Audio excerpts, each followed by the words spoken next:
হঠাৎ আপনি গান শুনতেছেন, এমন সময় উপর দিকে ঠেলে দিলেন, দেখতেছেন একটা ইসলামিক ভিডিও আসতেছে। সেই ভিডিওটা আপনি মন দিয়ে শুনতেছেন। হ্যাঁ ভাই, অবশ্যই কত বড় নেকির অধিকারী হয়েছেন হয়তো আপনি জানেন না। কঠিন হাসরের দিনে যখন আপনি তত্তর করে কাঁপবেন, জাহান্নামে যাওয়ার জন্য আল্লাহ অর্ডার দিবে, তখন কিন্তু আমার প্রিয় নবী আপনাকে পিছন দিকে ডাক দিবে। কেন?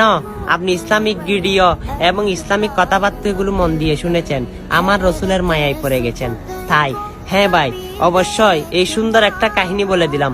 আমার প্রিয় নবীজি দেখবেন, তাকে আপনাকে হাত ধরে তার সাথে জান্নাতুল ফেরদৌসে টেনে ঢুকে দিবে, তখন আপনার কেমন লাগবে? আরে ভাই, এই বার্তাগুলো শুনলে এমনিও গ্রামের পশম দাঁড়িয়ে যায়। আরে ভাই, ভিডিওটা শেয়ার করে অনেক মানুষের কাছে শেয়ার করে দিন, তারা ইসলামের প্রতি অগ্রসর হোক এবং ইসলামিক ভিডিও বেশি বেশি দেখুক। আর আপনার থেকে এই ভিডিওটা যদি ভালো লেগে থাকে, সকল মুসলমানের কাছে বেশি বেশি পৌঁছে দিবে। আমিন।